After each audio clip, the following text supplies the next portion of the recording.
10 राज्यसभा सीटों को लेकर वोटिंग। राज्यसभा चुनाव के बीच एसपी में उठापटक, एक सीट पर बीजेपी और एसपी में कड़ा मुकाबला।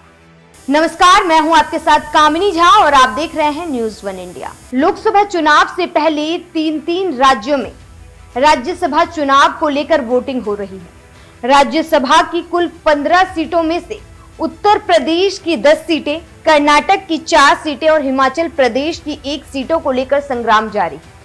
उत्तर प्रदेश में राज्यसभा चुनाव की वोटिंग के बीच ही समाजवादी पार्टी के अंदर उठापटक भी लगातार जारी है। वोटिंग वाले दिन ही यानी 27 फरवरी को सपा विधायक मनोज पांडे ने पार्टी के चीफ व्हिप से इस्तीफा दे दिया।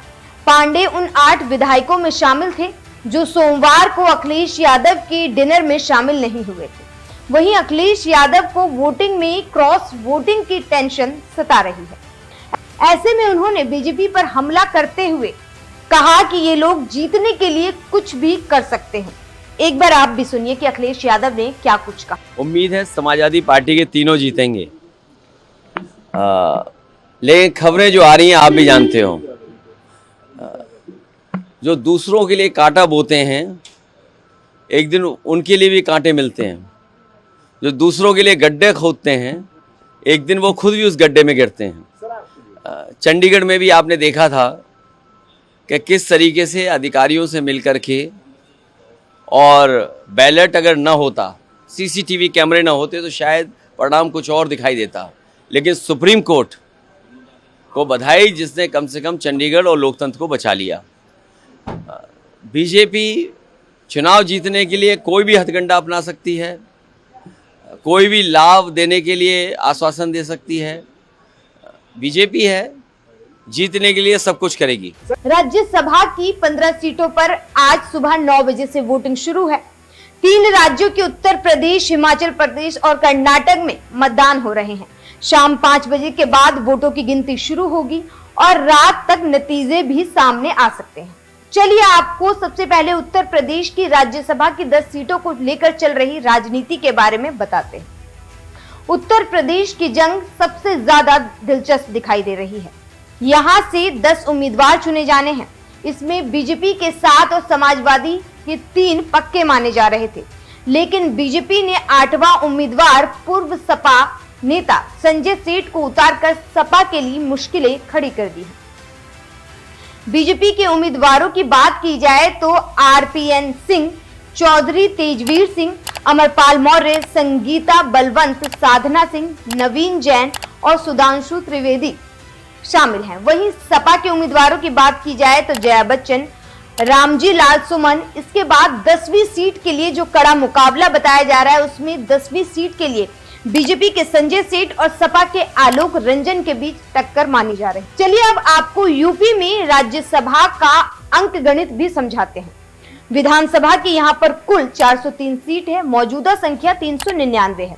राज्यसभा की 1 सीट जीतने के लिए पहली पसंद को जरूरी है 37 वोट। एनडीए को मौजूदा संख्या 277 है। एनडीए के 7 उम्मीदवार की जीत के बाद सरप्लस वोट 18 होता है। संजय सेठ को 19 अतिरिक्त वोट चाहिए। सपा को 108 और कांग्रेस के 2 तो 110 वोट होते हैं। सपा के 3 उम्मीदवारों की जीत के लिए जरूरी है 111 वोट। सपा को केवल 1 अतिरिक्त वोट की जरूरत है। इस गणित में भी पेच फंसा हुआ है, और वो भी इसलिए क्योंकि सपा की मुश्किलें बढ़ सकती हैं। सपा के 2 विधायक इरफान सोलंकी और रमाकांत यादव जेल में हैं। वे वोट नहीं डाल सकते, यानी उनकी संख्या घटकर 108 रह गई और उसे 3 अतिरिक्त वोटों की जरूरत है। बीजेपी की सहयोगी एसबी-एसपी का भी एक विधायक अब्बास अंसारी जेल में है, जो वोट नहीं डाल सकते हैं। ऐसे में एनडीए की संख्या 276 रह जाती है। ऐसे में बीजेपी यहां जीत के लिए आश्वस्त दिखाई दे रही है। वहीं सपा के करीब 5 विधायक क्रॉस वोटिंग भी कर सकते हैं, जिसको लेकर अखिलेश यादव की टेंशन लगातार बढ़ी हुई है। देखिए, क्रॉस वोटिंग की टेंशन इन चुनावों में सबसे ज्यादा होती है, क्योंकि इसमें जनता वोट नहीं करती है। राज्यसभा के सांसद को चुनने के लिए उस राज्य के विधायक जिन्हें आपने और हमने वोट दिया है वो चुनते हैं। राज्यसभा चुनाव में ना तो गुप्त वोटिंग होती है और ना ही इसमें ईवीएम का प्रयोग होता है। यहाँ वोटिंग की प्रक्रिया अन्य चुनाव से काफी अलग है। राज्यसभा चुनाव में भाग लेने वाले हर उम्मीदवार के नाम के आगे 1 से लेकर 4 तक की संख्या लिखी होती है। किसी वोटर विधायक को अपनी वैरियत के आधार पर संख्या पर निशान लगाना होता है, फिर अपने मत पत्र को अपने पार्टी के एजेंट को दिखाना होता है, उसके बाद उसे पेटी में डाला जाता है। ये मत पत्र अपने पार्टी के एजेंट को ना दिखाने पर यह अवैध हो जाता है। इसी तरह अगर वो मत पत्र किसी दूसरी पार्टी के एजेंट को भी दिखाए तब भी वो अवैध ही होता है। ऐसे में क्रॉस वोटिंग करने वाले ज्यादातर एजेंट अपनी पर्ची नहीं दिखाते हैं, उससे उनका वोट अवैध हो जाता है। अब देखना होगा कि उत्तर प्रदेश के राज्यसभा चुनाव में क्रॉस वोटिंग होती है या नहीं, और जो विधायक अखिलेश यादव के डिनर में नहीं पहुंचे थे वो लोग किसे वोट देते हैं, ये भी देखना काफी दिलचस्प होगा। लेकिन जिस तरीके से लगातार उत्तर प्रदेश में राज्यसभा चुनाव को लेकर सियासत गर्माती जा रही है और चंडीगढ़ मेयर चुनाव में जिस तरीके से सुप्रीम कोर्ट को आकर बाद में फैसला देना पड़ा और नतीजे कुछ अलग ही निकले, ऐसे में तमाम विपक्षी पार्टियां बीजेपी पर भी हमलावर हैं और उनका कहना है कि बीजेपी जीत के लिए किसी भी हद तक जा सकती है, उसके अंदर अंतरात्मा नहीं बची हुई है।